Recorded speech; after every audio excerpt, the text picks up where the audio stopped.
था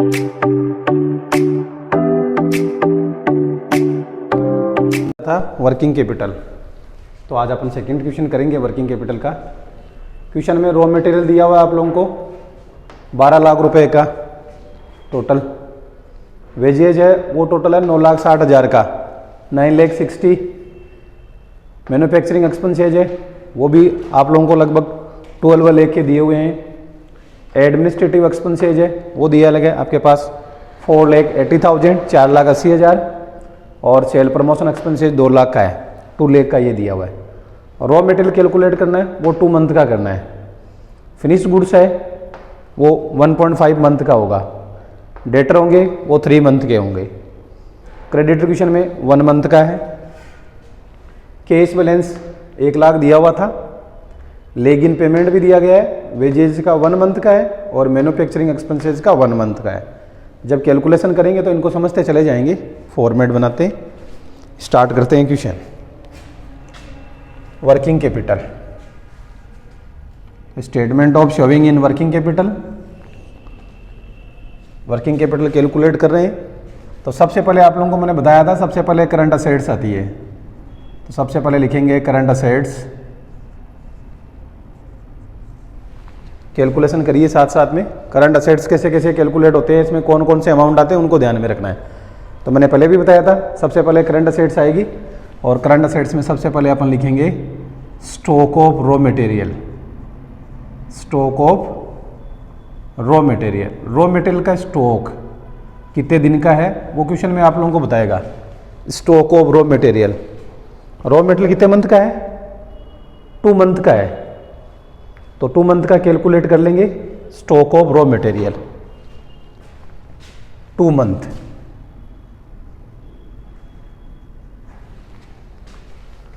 raw material में केवल रॉ मटेरियल आता है तो अपन लिखेंगे रॉ मटेरियल। रॉ मटेरियल ध्यान देना, बताइए टोटल रॉ मटेरियल कितना था? 12 लाख था। 12 लाख, 12 लाख तो पूरे साल का लगा। आप लोगों को कितने मंथ का कैलकुलेट करना है? 2 मंथ का। तो 2 मंथ का कैलकुलेट कर देते हैं। इसमें यूनिट्स नहीं है, इसमें अमाउंट दिया हुआ है। तो ये 12 लाख आप लोगों के लिए लिया रॉ मटेरियल। कितने मंथ का कैलकुलेट करना है? 2 मंथ का। तो 12 से तो डिवाइड कर देंगे, 2 मंथ से मल्टीप्लाई कर देंगे। कितना आया? 2 लाख आ गया। तो स्टॉक ऑफ रॉ मटेरियल आ गया 2 lakh. Stock of raw material के बाद स्टॉक ऑफ WIP कैलकुलेट करते हैं। Stock of WIP, stock of work in progress. Stock of work in progress question में नहीं दिया हुआ है तो जरूरत नहीं होगी। स्टॉक ऑफ आपके पास WIP सीधा फिनिश गुड्स है, डेटर है, तो क्वेश्चन में नहीं है तो कोई प्रॉब्लम नहीं है। अगर होता तो ये तो नील हो गया। अगर क्वेश्चन में होता तो आप यहाँ मंथ लिख देते, इसमें पहले रॉ मटेरियल कैलकुलेट करते, फिर लेबर कैलकुलेट कर देते और फिर ओवरहेड जो भी हैं उनकी कैलकुलेशन कर देते। तो रॉ मटेरियल आ जाता, बाहर लिख देते, लेबर ओवरहेड टोटल करके स्टॉक ऑफ WIP आएगा। लेकिन यहाँ स्टॉक ऑफ WIP क्या रहेगा? नील। स्टॉक ऑफ WIP में भी रॉ मटेरियल, लेबर और ओवरहेड तीनों आते हैं। अब अपन स्टार्ट करेंगे आगे वाला। पहले कच्चा माल खरीदा, कच्चा माल WIP में चला गया। अब आप लोगों को फिनिश बनाना है तो stock of finish goods. Stock of finish goods, finish goods, stock of finish goods कितने मंथ का है? 1.5 मंथ का कैलकुलेट करना है। तो 1.5 मंथ, 1.5 मंथ का कैलकुलेट कर देंगे। इसमें सबसे पहले रॉ मटेरियल लिखेंगे। रॉ मटेरियल क्वेश्चन में दिया हुआ था 12 लाख। 12 लाख टोटल था। कितने महीने का कैलकुलेट करना था? 1.5 मंथ का। 1.5 मंथ का कैलकुलेट कर लीजिएगा, रॉ मटेरियल आ जाएगा। तो 12 लाख दिया हुआ था, वो 12 महीने था का, 1.5 महीने का आपके पास क्या रहेगा? 1,50,000 हो गया, 150। तो स्टॉक ऑफ फिनिश गुड्स में पहले रॉ मटेरियल आता है, फिर हम इसमें लेबर कॉस्ट या वेजेज कैलकुलेट करते हैं। तो वेजेज कितना था? 9,60,000 था, 9,60,000 ले लेंगे, 9,60,000 हो जाएगा। वेजेज भी कितने मंथ का रहेगा, आपको 1.5 मंथ का कैलकुलेट करना होगा।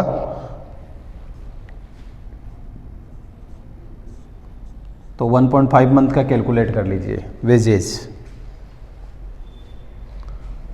तो ये कितना हो गया, 1,20,000 हो गया क्या, 1,20,000। अब इसमें अपन लिखेंगे मैन्युफैक्चरिंग एक्सपेंसेस जितने भी हैं उनकी हम कैलकुलेशन करेंगे। मैन्युफैक्चरिंग एक्सपेंसेस देखो कितना था, 12 लाख का था।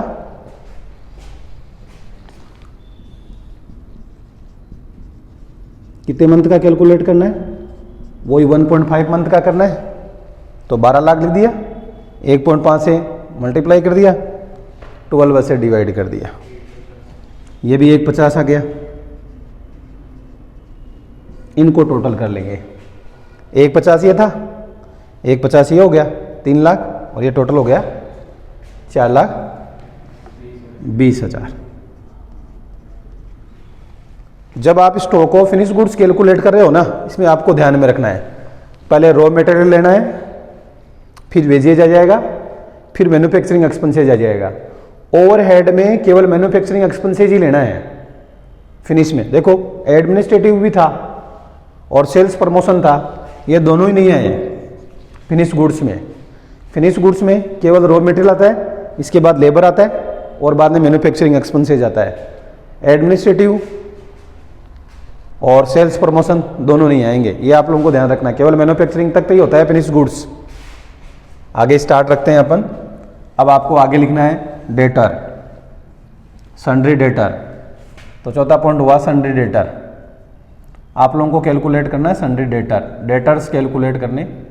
डेटर्स भी क्वेश्चन में देखने, तो डेटर्स कितने मंथ के थे, 3 मंथ के, तो हम 3 मंथ लिख देते हैं।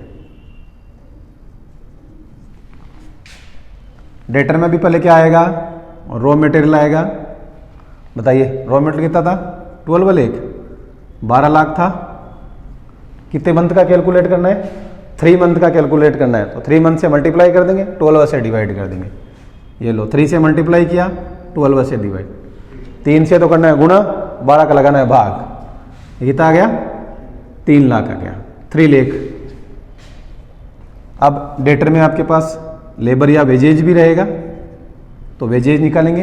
वेजेज कितना था, 9,60,000 था, तो 9,60,000 था वेजेज। कितने मंथ का कैलकुलेट करना है, 3 मंथ का। तो 9,60,000 को 3 मंथ का कैलकुलेट कर देंगे, 12 से डिवाइड कर दीजिएगा, 3 से मल्टीप्लाई कर दीजिएगा, कितना आया, 2,40,000। अब आपको इसमें लिखना है मैन्युफैक्चरिंग एक्सपेंसेज।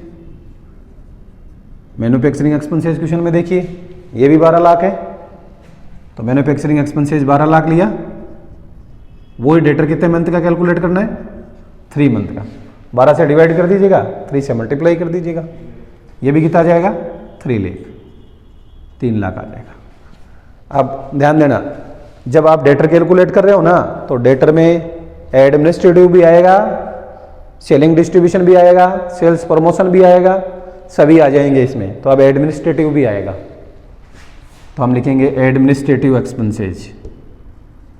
बस इतना सा ध्यान रखना होता है, फिनिश गुड्स में केवल मैन्युफैक्चरिंग एक्सपेंसेज तक ही जाते हैं, क्योंकि फिनिश गुड्स मैन्युफैक्चरिंग एक्सपेंसेज के में बन जाता है, जबकि डेटर में आपके पास एडमिनिस्ट्रेटिव एक्सपेंसेज तक रहेगा। तो एडमिनिस्ट्रेटिव एक्सपेंसेज कितना था, 4,80,000, 4,80,000 था, तो लिख देते हैं 4,80,000।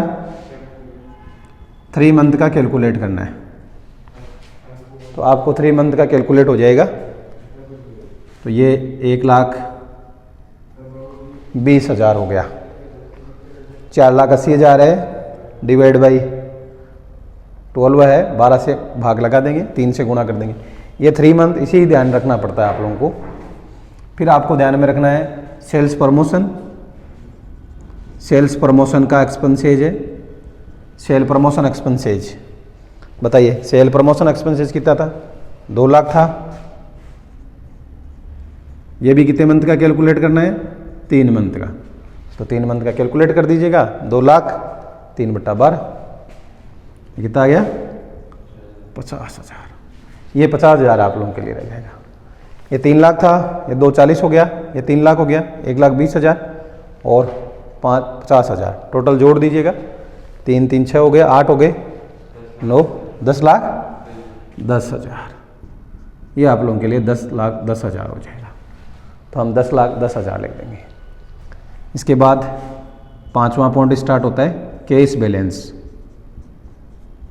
कैश बैलेंस या तो क्वेश्चन में मिलेगा या नील रहेगा।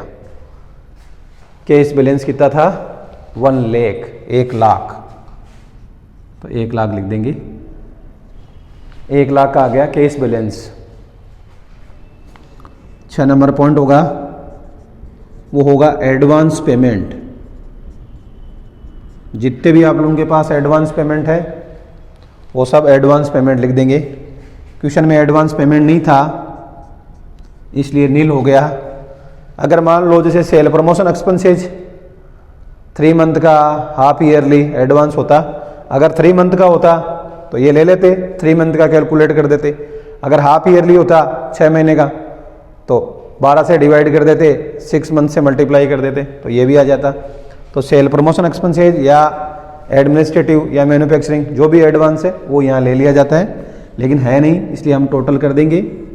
ये आपके पास आ जाएगा टोटल ए। टोटल ए का मतलब हो गया करंट असेट्स को टोटल करना है। तो इसमें stock of raw material 2 lakh था, WIP नहीं था।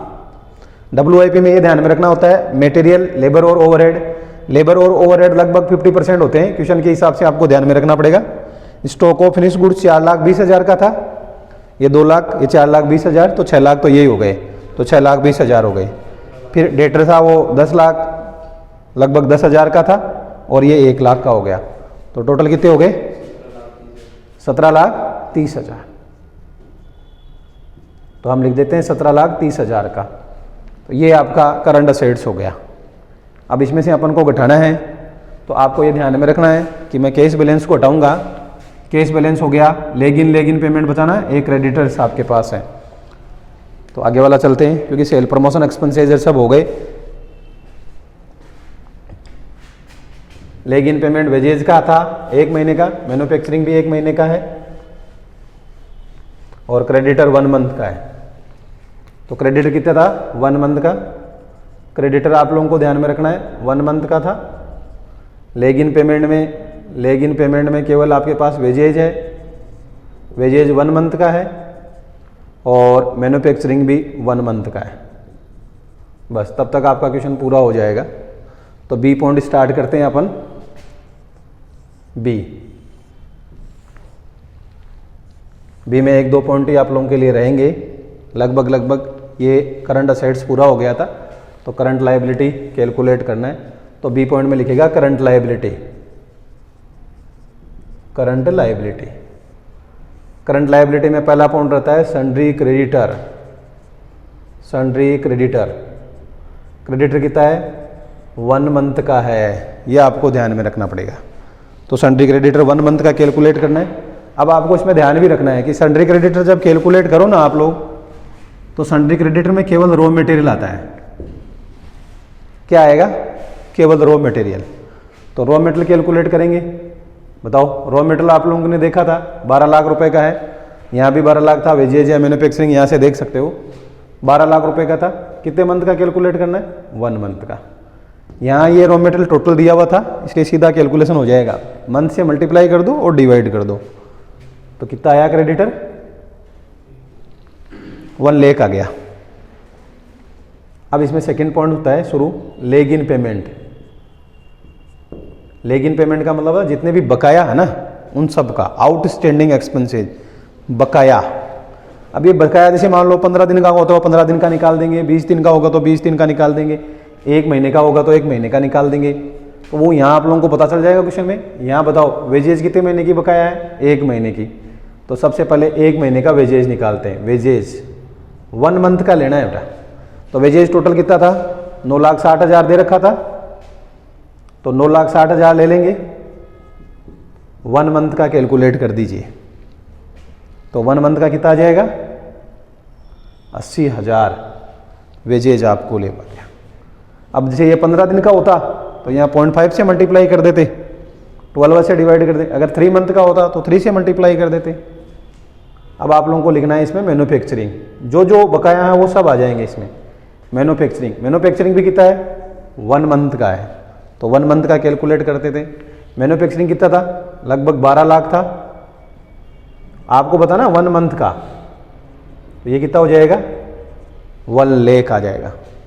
तो 80 तो ये था, 1 लाख ये था, तो 1,80,000 हो गया ना, 1,80,000। तो क्रेडिटर आया 1 लाख का और लेग इन पेमेंट आया 1,80,000। अब आपको टोटल करना है, तो ये टोटल बी आ जाएगा। टोटल बी मतलब करंट लायबिलिटी है, वो कितना रहेगा? 2,80,000। अब ए दिया हुआ था और बी भी दिया हुआ था, तो आपको वर्किंग कैपिटल कैलकुलेट करना है। तो आप लिखोगे वर्किंग कैपिटल, यह आपका वर्किंग कैपिटल आ गया ए माइनस बी। ए ये दे रखा है, बी ये रहा, इसमें से ये घटा दीजिएगा, आप लोगों को क्या मिल जाएगा? बी मिल जाएगा। 14,50,000 आप लोगों का वर्किंग कैपिटल आ गया। इसमें कभी कभी प्रोविजन फॉर कंटीजेंसी होता है, तो प्रोविजन फॉर कंटीजेंसी ऐड हो जाता है। अगर क्वेश्चन में बताएगा तो ऐड होगा, नहीं तो नहीं होगा। बस ये ध्यान में रखिएगा, लेग इन पेमेंट मतलब बकाया होते हैं या एडवांस आते हैं, जितने महीने का जो भी एडवांस है वो एडवांस निकालना होता है। ये वर्किंग कैपिटल हो गया। अब आप उतार लीजिए, आराम से कैलकुलेशन कर लीजिए, प्रॉब्लम है तो पूछ लीजिए।